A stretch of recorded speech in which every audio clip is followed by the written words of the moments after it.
कलाम का कहा है तो मैं उसी कलाम के 2-3 शेर आपकी समातों के हवाले करूँगा।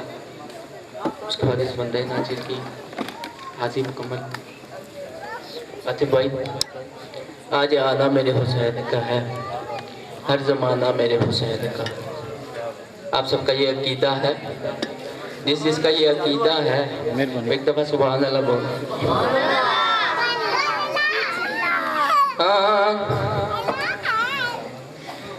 हक निभाना मेरे हुसैन का है, हर ज़माना मेरे हुसैन का है, हर ज़माना मेरे हुसैन का है।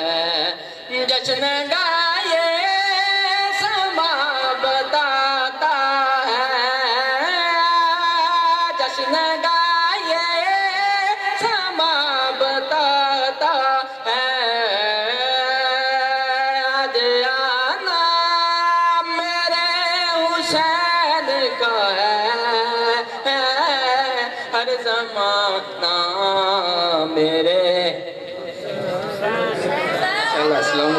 हर ज़माना मेरे हुसैन का है। और अजमत देखिए इस घराने की, जिन पे खालिक दरूद पढ़ता है,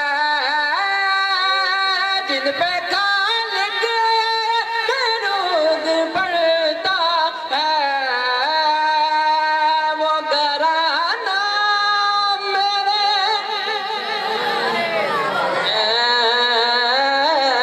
हर ज़माना मेरे हुसैन का है। चुका मैंने आपसे वादा किया सिर्फ 3 शेर पढ़ूंगा।